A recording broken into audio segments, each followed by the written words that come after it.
So I picked up these plant coverings from Amazon.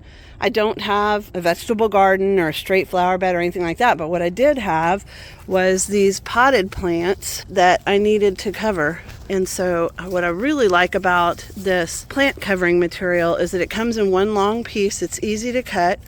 I like that it comes with these little flat pieces and the stakes, and then it has these little clips. And they're almost like chip clips, and they just clip onto the little green post thing that I put in there.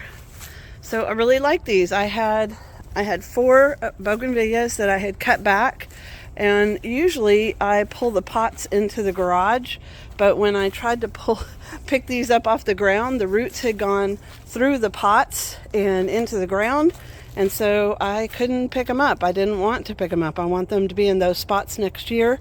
So it made more sense to cover them in place. So I really like this. It was super easy to use. And then I had a piece that was big enough to cover some other potted plants that I had up here on the porch. And so I just used the rest of that and put it on the actual porch instead of the deck so that it wouldn't have cold air under them. And those are nice and covered. But now that the weather's going to warm up a little bit, I'll be able to take that off. So really liked that. It was super easy to use, did exactly what I needed it to do, and was really a great option for the cost. So I just took the green fabric off of them, and I'll leave the little arches there.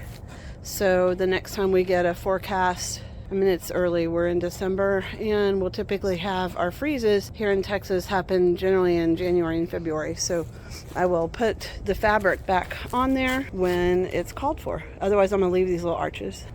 I'm gonna rinse these off and fold them up, and then they'll be ready to go. And then the stakes and I don't know what these are called, but I really like them because they make it super easy to put the stakes in the ground and super easy to get back out. So I can take the covers off and on as needed. Thanks for watching.